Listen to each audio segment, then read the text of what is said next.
कैसे हो साथियों? मस्त बढ़िया एकदम। हम लोगों ने रेडियो एक्टिविटी शुरू कर दिया था और उसके बाद हमने देखा था रेडियो एक्टिव एमिशन में कितने तरह की रेज निकलती है, अल्फ़ा निकलती है, बीटा निकलती है, गामा निकलती है। इनके हमने प्रॉपर्टीज़ भी देखी थी। हमने देखा था सबसे मेन बात तो यहाँ आयनाइजेशन और आपकी पेनिट्रेशन पावर आई थी। गामा की सबसे ज़्यादा होती है, अल्फ़ा की सबसे कम होती है पेनिट्रेशन पावर, और आयनाइजेशन अल्फ़ा की सबसे ज़्यादा होती है और गामा की सबसे कम होती है। ये सारी चीज़ें हमने देखी थी। फिर इसके बाद आज हम लोगों को क्या पढ़ना है? देखो, रेडियो एक्टिविटी में आज आप रदरफोर्ड को तो जानते ही हैं। रदरफोर्ड के साथ एक और बंदे आगे, सॉडी, तारक मेहता का सोडी नहीं वे, सॉडी। उन्होंने रेडियो एक्टिव डिसइंटीग्रेशन के लॉ दिए थे, उसके बारे में हमें पढ़ना है। तो हम हेडिंग लगा देते हैं, रदरफोर्ड एंड सॉडी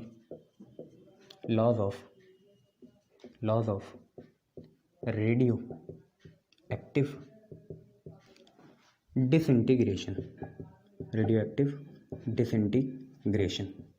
इसके बारे में हमें समझना है। किसके बारे में? रदरफोर्ड और जो सॉडी हैं उनके रेडियो एक्टिव डिसइंटीग्रेशन के लॉस। देखिए, रदरफोर्ड और सॉडी के रेडियो एक्टिव डिसइंटीग्रेशन का वैसे एक पूरा स्टेटमेंट है, बट मैंने आपको इसको लॉस के फॉर्म में कराना है। देखिए, पहला लॉ कितना आसान है। अगर हम बात करें पहले लॉ की, इसका पहला रूल या रूल और लॉ में क्या फ़र्क है? जैसे किरचॉफ तो रूल है, बायट-सावर्ट लॉ है, क्या फ़र्क है आप लोग को पता करना। ठीक है, हम बात कर रहे हैं किसके? रदरफोर्ड और सॉडी के laws of radioactive disintegration की। इसमें देखिए पहला लॉ क्या है। पहला लॉ बेसिकली हमसे ये कहता है कि रेडियो एक्टिविटी एक स्पॉन्टेनियस प्रोसेस है, अपने आप होगी। आपको कोई भी आप एक्सटर्नल फैक्टर्स ले लीजिए, जैसे टेम्परेचर, प्रेशर, केमिकल रिएक्शन या रीजेंट, वो इस रेडियो एक्टिविटी के एमिशन रेट पे फ़र्क नहीं डाल सकती। ये अपने आप होगी। ये प्रोबेबिलिटी पे डिपेंड करती है, लॉ ऑफ चांस पे डिपेंड करती है। चांस है तो आज ही हो जाएगी, आप प्रिडिक्ट भी नहीं कर सकते कि आज ही होनी है या कब होगी। होनी है तो आज ही हो जाएगी, नहीं होनी है तो हज़ारों सालों में नहीं होगी। हम प्रोबेबिलिटी लगाएंगे। जब कुछ चीज़ें एग्जैक्टली एब्सोल्युटली पता नहीं होती तो उसके बाद बेस्ट पॉसिबल ऑल्टरनेटिव जो होता है वो प्रोबेबिलिटी होती है। ये प्रोबेबिलिटी पे डिपेंड करती है, लॉ ऑफ चांस पे डिपेंड करती है। पहला रूल आपका ये है। दूसरा रूल आपका क्या है, ज़रा ध्यान से समझना। एक रेडियो एक्टिव एलिमेंट अपनी ज़िंदगी में एक बार अगर अल्फ़ा मिशन कर रहा है, अगर वो किसी समय, मान लो आज ही कर रहा है, अगर वो किसी समय अल्फ़ा मिशन कर रहा है तो सिर्फ अल्फ़ा ही करेगा, उसके साथ बीटा मिशन नहीं हो सकता, उसके साथ गामा मिशन नहीं हो सकता। Alpha mission, beta mission, gamma mission हो ही क्यों रहा है सर? ये इसलिए हो रहा है क्योंकि हैवी न्यूक्लाई अनस्टेबल होती है प्रोटॉन के फोर्स ऑफ रिपल्शन की वजह से, और उसे स्टेबल बनाने के लिए वो अपना कुछ चार्ज या कुछ मास नंबर क्या कर देती है, कम कर देती है, अपने से सब एटॉमिक पार्टिकल को रिलीज़ कर देती है। अच्छा, तो क्या सर अब उसका एग्जिस्टेंस ख़त्म हो जाएगा? हाँ बिल्कुल, इस एग्जिस्टेंस ख़त्म हो जाएगा। अगर वो पहले ए था, ए नाम से जाना जाता था, अब वो बी सी से जाना जाएगा, या बी सी था तो अब ए से जाना जाएगा। ऐसी चीज़ें हैं। तो पहला लॉ तो आपने देखा, लॉ ऑफ चांस पे बेस है। दूसरा लॉ क्या है? एक रेडियो एक्टिव एलिमेंट अगर एमिशन कर रहा होगा तो वो एक ही एलिमेंट का एमिशन करेगा, या तो वो अल्फ़ा ही करेगा, या तो वो बीटा ही करेगा, या तो वो गामा ही करेगा। साइमल्टेनियसली दो एमिशन नहीं हो सकते, दो टाइप के एमिशन नहीं हो सकते। इतना क्लियर है? तीसरा लॉ या तीसरा रूल, तीसरा लॉ ये कहता है कि अगर अल्फ़ा एमिशन होगा या बीटा एमिशन होगा या गामा एमिशन होगा तो एक समय में एक ही अल्फ़ा पार्टिकल एमिट होगा, या एक समय में एक ही बीटा पार्टिकल एमिट होगा, या एक समय में एक ही गामा पार्टिकल एमिट होगा। साइमल्टेनियसली एक से ज़्यादा अल्फ़ा, बीटा या गामा पार्टिकल एमिट नहीं होंगे। तो आप दोनों कथन समझिए। पहला क्या है? या तो एक ही होगा अल्फ़ा एमिशन, या तो बीटा ही होगा, या तो गामा ही होगा। एक ही टाइप का एमिशन होगा, एक साथ दो टाइप के एमिशन नहीं हो सकते, थोड़ा गैप होना चाहिए उनके बीच में। और अगर अल्फ़ा मिशन हो भी गया मान लो, तो एट अ टाइम एक ही पार्टिकल निकलेगा किसी इंस्टेंट में, दो नहीं निकल सकते एक साथ। ये हमारे 3 लॉज हो चुके हैं। चौथा लॉ आपको क्या बोलेगा? चौथा लॉ ये बोलेगा, मान लो अगर अल्फ़ा मिशन हो गया, अल्फ़ा मिशन हो गया। अल्फ़ा मिशन क्या होता है बच्चों? अल्फ़ा मिशन कुछ नहीं होता, अल्फ़ा पार्टिकल का निकलना होता है। अब भैया अल्फ़ा पार्टिकल क्या होता है? डबली आयनाइज हीलियम होता है एटम, या आप उसे हीलियम न्यूक्लियस कह दो। हीलियम न्यूक्लियस का एटॉमिक नंबर मतलब नंबर ऑफ प्रोटॉन्स कितने होते हैं? 2 होते हैं। और मास नंबर कितना होता है? 4 होता है। 2 होता है एटॉमिक नंबर, मतलब नंबर ऑफ प्रोटॉन्स कितने हैं? 2 हैं। और मास नंबर 4 है, मतलब प्रोटॉन्स प्लस न्यूट्रॉन्स का सम कितना है? 4 है। जिसमें 2 न्यूट्रॉन्स होंगे क्योंकि 2 तो प्रोटॉन है। तो अगर कोई heavy nuclei, radio active nuclei alpha mission करेगी तो भैया उससे अल्फा पार्टिकल निकलेगा। और अगर यहाँ हम law of conservation of charge या law of conservation of mass लगाएं तो जो हमारी अब नई वाली न्यूक्लाई आएगी, अगर पहली वाली radio active nuclei parent nuclei थी, तो अब जो डॉटर न्यूक्लाई आएगी, क्या उसका चार्ज 2 कम हो जाएगा? हाँ, क्योंकि चार्ज 2 कम होगा क्योंकि अल्फा पार्टिकल एमिट हो चुका है। उसका चार्ज नंबर या एटॉमिक नंबर कितना होता है? 2 होता है। तो 2 तो पहले ही कम हो चुका है। मान लो पहले था पेरेंट न्यूक्लाई का Z, 2 निकल गए उससे। अब जो डॉटर न्यूक्लाई आएगी उसमें क्या होगा? Z-2 होगा। ऐसे मास नंबर भी 4 कम हो जाएगा। क्यों? क्योंकि अगर ओरिजिनली A था, ZXA था, तो A से तो 4 निकल गई, तो अब कितने बचे? A-4 बचे, A-4 बचे। इसका मतलब during alpha emission the atomic number या द प्रोटॉन नंबर या the charge number of a heavy radioactive nuclei get decreases by a factor of 2 and mass number get decreases by a factor of 4। ये चीज़ है। अब अगर beta mission हो जाए, beta mission होता है -1 E0, नेगेटिव चार्ज है, तो एक बढ़ेगा बच्चों। क्यों? Z है, ZXA पेरेंट न्यूक्लाई है, -1 E0 निकल गया, तो 0 निकला है ऊपर, मतलब मास नंबर में तो कोई फर्क नहीं आया। A था, 0 निकला ऊपर, तो डॉटर न्यूक्लाई का भी A ही रहेगा, ताकि A+0 क्या बने? A बने। अभी लिखाऊंगा तब समझ में आएगा, बट बहुत सी चीज़ें मेंटली करे करो, बच्चे थोड़ी हो। अब -1 बीटा पार्टिकल निकला, पहले से कितना था? Z था, ZX से Z है, यहाँ पे -1 है, तो भैया यहाँ Z+1 होना चाहिए। दोनों साइड मास और चार्ज क्या होने चाहिए? सेम होने चाहिए। अगर यहाँ Z था ओरिजिनली और -1 निकल गया तो भाई +1 लगाना पड़ेगा ना। Z+1 -1 कितना होगा? Z ही होगा। ये चीज़ है। अच्छा, ये हमने समझ लिया। तो इस रूल को अगर हम समअप करेंगे तो लिखेंगे during beta emission the charge of या the atomic number of parent nuclei gets increase by 1 and mass number remains same, क्योंकि इलेक्ट्रॉन का मास वैसे भी नेग्लिजिबल होता है तो मास नंबर को हम सेम रखेंगे। अच्छा, इसके बाद गामा एमिशन होगा तो ना एटॉमिक नंबर में फ़र्क आता है ना मास नंबर में फ़र्क आएगा। फ़र्क सिर्फ आता है स्पिन क्वांटम नंबर में या स्पिन न्यूक्लाई में या स्पिन एंगुलर मोमेंटम में। ये सारी चीज़ें पढ़ लेना। इसके बाद लास्ट लॉ, बहुत इंपॉर्टेंट लॉ है, law of radioactive disintegration. जरा इसे ध्यान से समझो क्या है। ये भी law of radioactive disintegration है, वो सारे इसके कॉम्प्लीमेंट्री थे, मेन अब आया। मान लो हम पे 2 सैंपल हैं, एक रहा, एक ज़्यादा है, ये 2 सैंपल हैं हम पे, ठीक है। इंस्टेंट टी में देख रहे हैं हम, इसमें भी कुछ रेडियो एक्टिव एलिमेंट है, इसमें भी कुछ क्या है? रेडियो एक्टिव एलिमेंट है। तो जो हमारा डिके लॉ है, law of radioactive disintegration या law of radioactive decay, वो क्या बोलता है? अगर इसमें 100 रेडियो एक्टिव एटम है और इसमें 1,00,000 रेडियो एक्टिव एटम है, तो भैया डिसइंटीग्रेशन या डिके का रेट इसका ज़्यादा होगा। अच्छा, मतलब जहाँ ज़्यादा इनिशियली रेडियो एक्टिव एलिमेंट हैं वहीं से डिके का रेट क्या होगा? ज़्यादा होगा। मतलब the number of radioactive atoms that gets decayed per second, जो रेडियो एक्टिव एटम डिके हो रहे हैं per second is directly proportional to the number of radioactive atom present initially.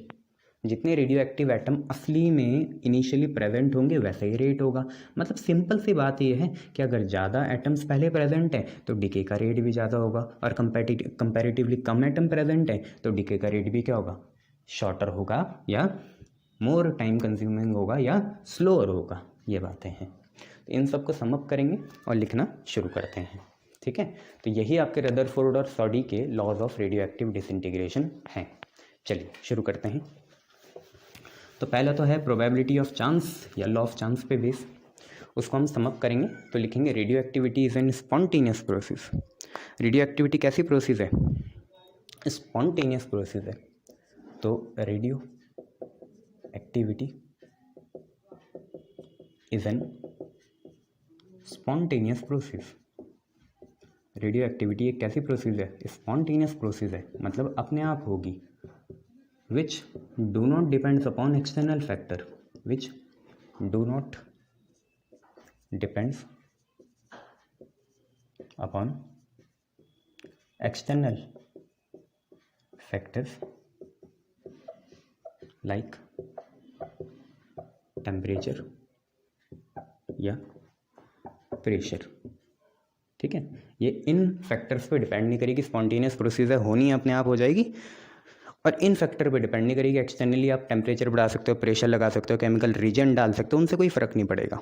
ठीक है, दैट इज़ मैंने बोला था आपको, it depends upon law of chance, it depends upon law of chance. Law of chance या basic सी बात है, हम इसे बोल सकते हैं प्रोबेबिलिटी पे डिपेंड करता है।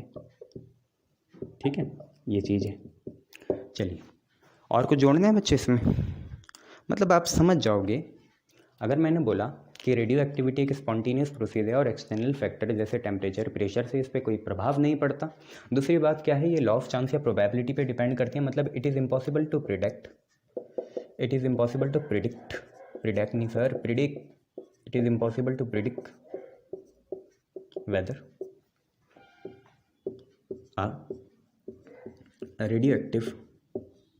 a radioactive element will disintegrate in a particular instant or not, particular instant और नॉट। यह क्या बोला हमने, पूरे कुल मिला के ये बोला रेडियो एक्टिविटी एक स्पॉन्टेनियस प्रोसीजर अपने आप होगी और एक्सटर्नल फैक्टर जैसे टेम्परेचर, प्रेशर, केमिकल रिएजेंट से इस पर कोई प्रभाव नहीं पड़ेगा। ये लॉ ऑफ चांस या प्रोबेबिलिटी पे डिपेंड करेगी। इसका मतलब हम प्रिडिक्ट नहीं कर सकते कि कोई रेडियो एक्टिव एलिमेंट किसी गिवन समय में कब डिसइंटीग्रेट हो जाएगा। ये चीज़ें आपको याद रखनी है। दूसरा रूल आपको पता ही है, मैंने आपको बता ही दिया था कि एक रेडियो एक्टिव एलिमेंट या एटम किसी एक समय में एक ही तरह का एमिशन करेगा, या तो अल्फ़ा करेगा या बीटा करेगा। यह तो हम लिख सकते हैं अ रेडियो एक्टिव एलिमेंट। वैसे तो एलिमेंट कहना ठीक ही नहीं होता, रेडियो एक्टिव एटम कह दो। एटम्स बहुत सारे होते हैं तो रेडियो एक्टिव एलिमेंट ही कह दो, एटम्स इसके साथ बहुत अंदर होंगे ना।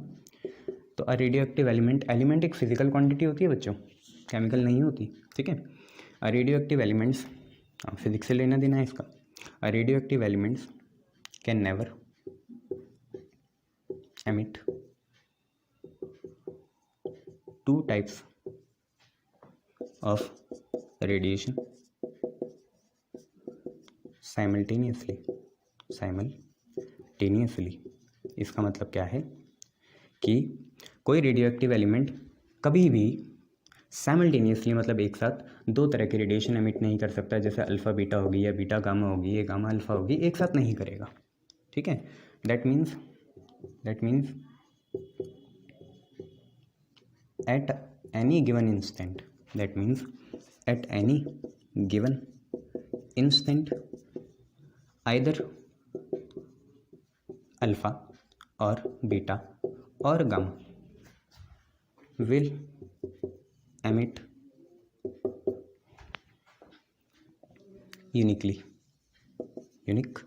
यूनिकली वैसे कोई इंग्लिश का वर्ड नहीं होता।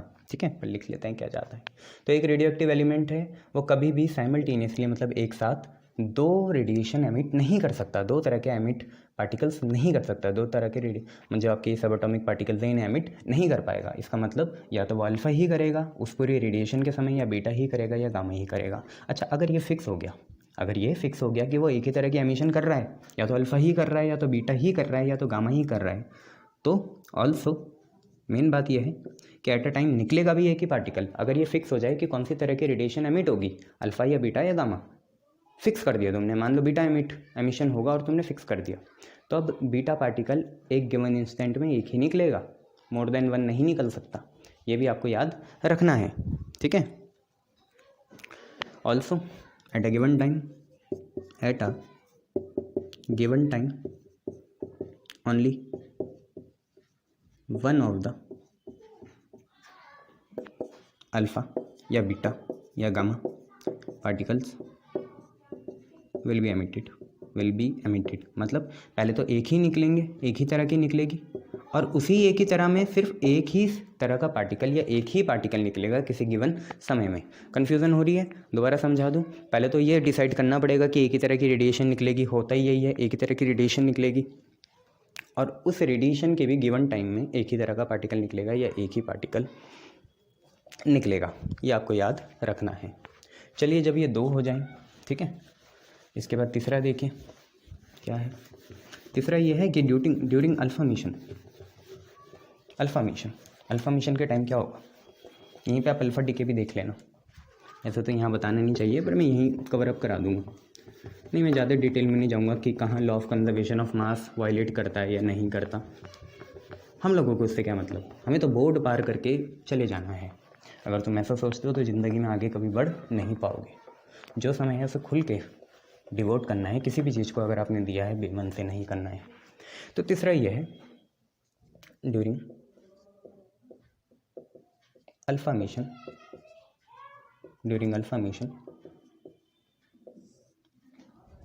a radioactive element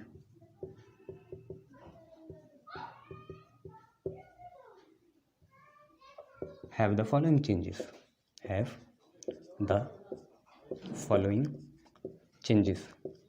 alpha mission के टाइम एक रेडियो एक्टिव एलिमेंट में इस तरह के चेंजेस होंगे कि पहला तो इट्स एटॉमिक नंबर, मतलब charge number Z decreases by factor of 2, और उसका मास नंबर, मतलब प्रोटॉन्स प्लस न्यूट्रॉन्स यानी न्यूक्लॉन्स का number, mass number decreases by factor of 4, 4 के फैक्टर से डिक्रीज़ हो जाएगा। इसका मतलब अगर मैं आपको अल्फा मिशन का डीके समझाऊँ भी तो देखिए अल्फ़ा डीके किस तरह का होगा। ZXA आपकी है पेरेंट न्यूक्लाई होता है प्लूरल, ये आपका पेरेंट न्यूक्लियस है। इसने करा अल्फ़ा डीके। कौन सा decay? Alpha decay. Alpha particle निकालो 2 अल्फ़ा 4। अच्छा, यहाँ पे याद रखना जितने भी डिसइंटीग्रेशंस होते हैं उसमें law of conservation of mass and charge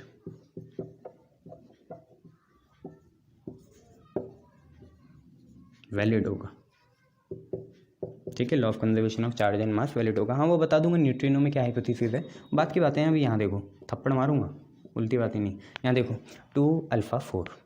यार चार्ज हमें क्या करना है, मान लो डॉटर न्यूक्लाई ये डॉटर न्यूक्लियस है वाई वाला, इसको बनना है तो भैया चार्ज होना चाहिए सेम। अभी के लिए तुम इसे कुछ मान लो, कुछ भी मान लो, ए मान लो, इसे बी मान लो।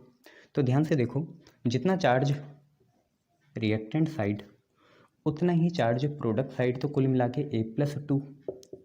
तो भैया ए का कितना आ गया Z-2, तो यहाँ पे लिख दिया ए की जगह कितना Z-2। ऐसे मास के साथ होगा, यहाँ कितना है A है, इधर कितना है B है, इधर कितना है 4 है, तो B की वैल्यू क्या आई A-4 आई, A-4 आई। तो B की जगह क्या लिख दिया A-4 लिख दिया। कितना लिख दिया A-4। अब तुम ऐड भी कर लो, कोई दिक्कत नहीं है। Z-2 + 2, -2 से +2 कैंसिल, Z आएगा। यही है law of conservation of charge दोनों साइड सेम होना चाहिए। टोटल A-4 + 4 A ही आएगा, ये है। तो अल्फा मिशन के टाइम देखो डॉटर न्यूक्लाई जो बनी उसका पेरेंट न्यूक्लाई से जो एटॉमिक नंबर होगा 2 कम होगा और मास नंबर 4 कम होगा, ये आपको याद रखना है।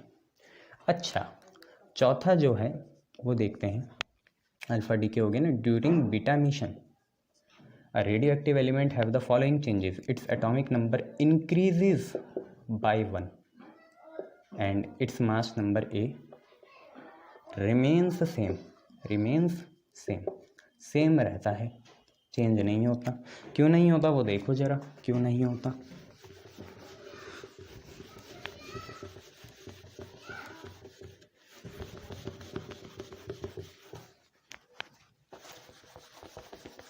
देखो क्या चीज़ है, मान लो आपका पेरेंट न्यूक्लाई है ZXA, या आपका PN है पेरेंट न्यूक्लियस। इसने करा बीटा एमिशन, बीटा डीके हुआ, इसका बीटा एमिशन हुआ। बीटा पार्टिकल निकाल दो, इलेक्ट्रॉन ही होता है तो -1 बीटा 0, मास नंबर इसका लगभग 0 मान के चलते हैं, क्योंकि न्यूक्लियस के अंदर थोड़ी पाया जाता है इलेक्ट्रॉन। सर पर एक्सरे वाले इलेक्ट्रॉन तो अंदर से ही निकलते हैं बेटा, वो ट्रांजिशन होता है। यहाँ ऐसी बातें मत करो हमारे सामने अभी, ठीक है। आप ये देखो, इसे Y मान लो, इसे A मान लो, इसे B मान लो। अब देखो ये Z है, वहाँ पे कितना है A-1, ठीक है, तो ए की वैल्यू कितनी आई, Z+1 आई, तो मतलब एटॉमिक नंबर 1 बढ़ जाता है। अब खुद ही देखो Z+1 -1 Z ही आएगा, ठीक है, तो कन्फ्यूज़ नहीं होना। अल्फ़ा मिशन में 2 कम हो जाएगा, यहाँ 1 बढ़ जाएगा।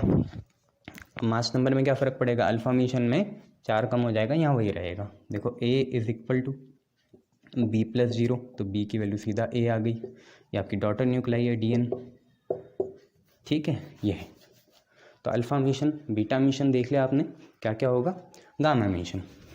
गामा मिशन में बस एंगुलर मोमेंटम चेंज हो जाता है न्यूक्लाई का, बाकी कुछ नहीं होता। बीटा पार्टिकल में बट एक ऐसा पार्टिकल भी निकलता है जिसका ना चार्ज होता है, रेस्ट मास 0 होता है, और रेस्ट चार्ज भी 0 होता है, जिसे हम न्यूट्रिनो बोलते हैं। वैसे तो एंटी न्यूट्रिनो होता है वो, ठीक है। पॉजिट्रॉन एमिशन में फिर न्यूट्रिनो निकलता है। ये बहुत सारे एलिमेंट्स हैं, बट हम यहीं पे नया रूल डाल के नहीं गामा एमिशन लिख लेते हैं। During gamma emission, gamma emission के टाइम क्या होता है, ये नया रूल नहीं है, उसी में no change in Z, A takes place.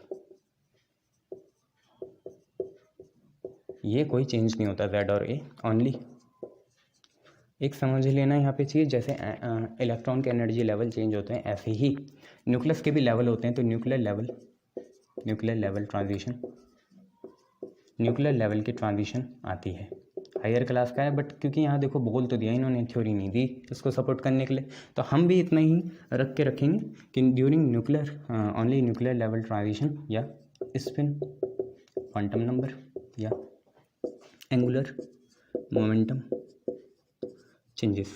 Angular momentum क्या होता है, चेंज होता है। तो इसमें कुछ नहीं करना, ZXA है, गामा एमिशन होगा, गामा पार्टिकल निकलेगा। गामा पार्टिकल क्या होता है, यहाँ पे भी 0, यहाँ पे भी 0, रेस्ट मास भी 0, रेस्ट चार्ज भी 0, और Y बन जाएगा, यहाँ पे ZA रहेगा। या आप ऐसे भी बोल सकते हैं ये थोड़ा क्या है, अलग सा है, और यहाँ पे ऐसे बन जाए, ये थोड़ा अनस्टेबल है, वो स्टेबल हो जाए। या ये अपनी ट्रांजिशन कराना चाह रहा है किस लेवल पे, एंगुलर न्यूक्लियर लेवल पे, या स्पिन क्वांटम नंबर के लेवल पे, या एंगुलर मोमेंटम के लेवल पे, ये अपने पे चेंज लाना चाह रहा है, जिसकी वजह से गामा एमिशन ये करेगा, ठीक है। यह है गामा से थोड़ी एनर्जी कम हो जाती है, किसके फॉर्म में, इलेक्ट्रोमैग्नेटिक वेव के फॉर्म में, बाकी चलता वही है, ठीक है। यह है नेक्स्ट सबसे मेन, जिसे बोलते हैं radio active decay law.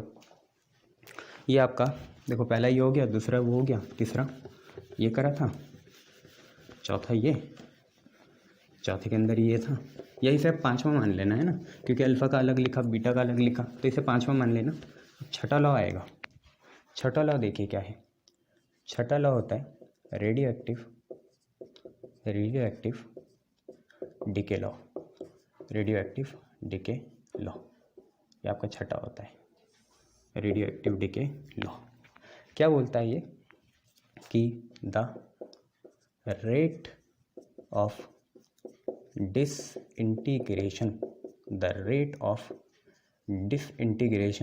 Of radio active element, ये रेट ऑफ डिसइंटीग्रेशन है किसका, रेडियो एक्टिव एलिमेंट का। The rate of disintegration of radio active element is directly proportional to the number of radioactive, the rate of disintegration of atoms of radioactive element लिख लो, या radioactive atoms लिख लो, है ना, element तो नहीं होगा। तो the rate of disintegration of radioactive atoms is directly proportional to the number of radioactive atoms present initially in the sample,